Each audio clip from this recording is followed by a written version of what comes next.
everyone. So in our today's video, we are going to be discussing about dialysis. Dialysis is also known as artificial kidney. So why will an individual need an artificial kidney? So an individual will need an artificial kidney when his own kidneys are not functioning properly. So what do I mean by saying the kidneys are not functioning properly? So what is the work of the kidney? The work of kidney is to filter the blood and to eliminate the nitrogenous waste out of the body. So when I say kidneys are not functioning properly, it means it has become inefficient to filter the blood. Alright? And this condition where the kidney becomes inefficient to filter the blood is known as renal failure or kidney failure.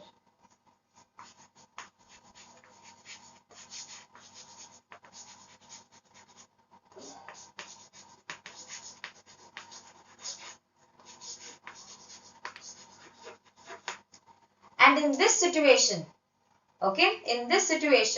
for sure a person will need an artificial kidney, because what happens if the kidney fails to do its function, that is filtering of blood, then it will lead to accumulation of toxic substances inside the body. Okay, so what is the meaning of toxic? Toxic means poisonous. Okay, so if the nitrogenous waste starts to get accumulate inside the patient's body, it is very harmful for the individual. Alright, so in that case, very obvious, the individual needs to go for an artificial kidney or for dialysis. Okay, so dialysis in Greek means separation. Okay, so dialysis means separation. Alright, so what are the possible causes? Now let's discuss about what are the possible causes for the renal failure or the kidney failure to occur. So the first reason could be the kidney not getting proper blood supply.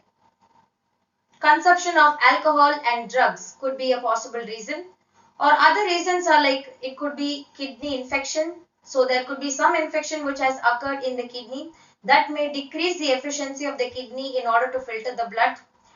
Injury, any injury or any trauma which is happening to the kidney can also be one of the reasons for the kidney to lose its efficiency to filter the blood.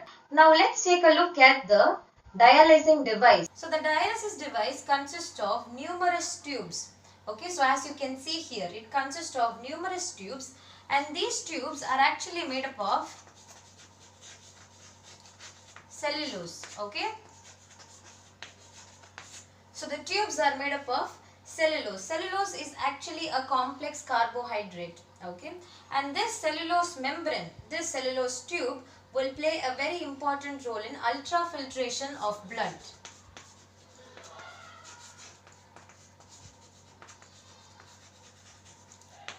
So ultrafiltration, what is the meaning of ultrafiltration? Ultrafiltration means it is going to filter everything very finely. Okay, so that is only called as ultrafiltration. Okay, so we have come across this similar type of explanation somewhere else. Yes, exactly, it was the nephrons. Okay, so in the nephrons there are a group of capillaries, a network of capillaries, and these capillaries play a role in ultrafiltration of the blood. A similar kind of mechanism is only going to happen here as well. So here also ultrafiltration of blood is going to take place with the help of the cellulose membrane. Okay, and the next part is very important, and that is a tank which is filled with the dialyzing fluid.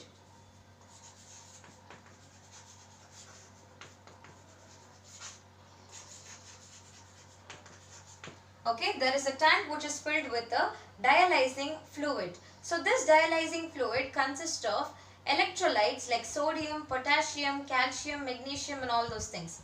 Okay, so this dialyzing fluid has got a similar osmotic pressure like that of the blood. So what is this osmotic pressure? Osmotic pressure is nothing but the pressure with which, or the force with which, a solution is going to pass through a semi-permeable membrane is only called as osmotic pressure. Now what is semi-permeable membrane? Semi-permeable membrane is also known as selectively permeable membrane, which means it is only going to allow selective substances into it.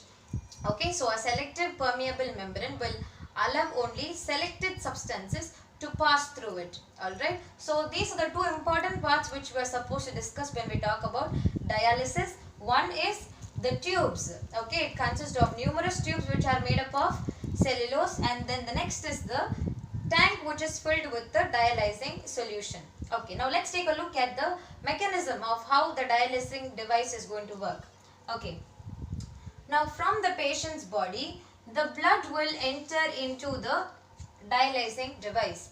So inside the dialysing device, I told you there is going to be a lot of tubes. So in the tubes, blood is going to be present. Okay, so in the tubes, the bloods are going to be present. So the blood is going to be filled inside these tubes. Okay, then the dialysing fluid is also going to be pumped into the dialysing device. I will tell you why. Now let's have a closer picture of this image. So here is the tube. Okay, so this is a cellulose tube. Okay, so it's a cellulose membrane. So inside the cellulose membrane, blood is going to be there. Okay, blood is going to be there, and then around this membrane, there is going to be the dialysing fluid.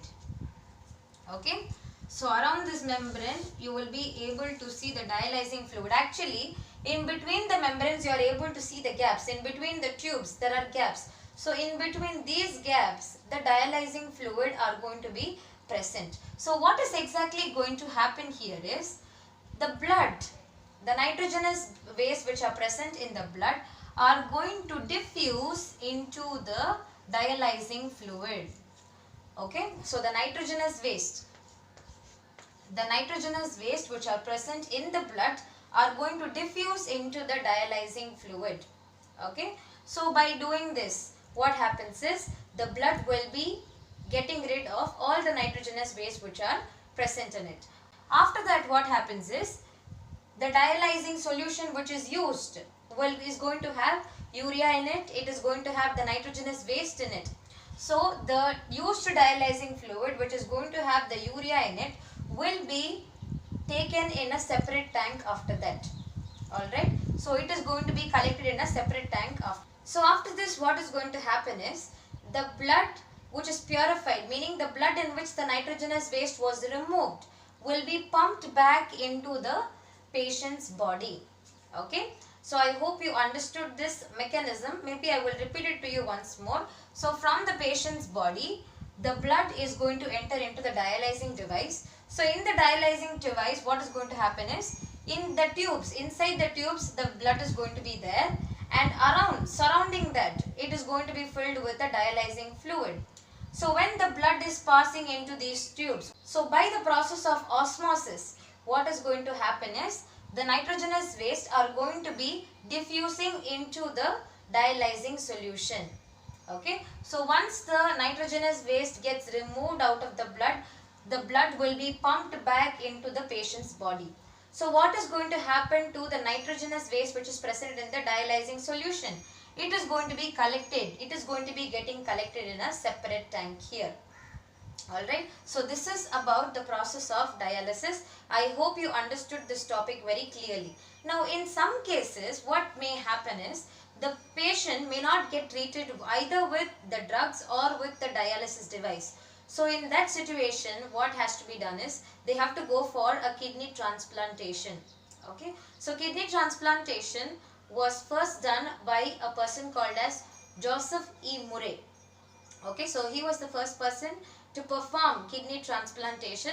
So what is kidney transplantation? It is nothing but the transplantation of kidney from an healthy individual to a person who is having renal failure. Okay, so that is only called as kidney transplantation. Alright, so that also can be performed in people who are not able to cope up with drugs and dialysis treatment. Alright, so I hope you understood this topic very clearly. If you have any doubts, you can leave that in the comment section as well. Thank you.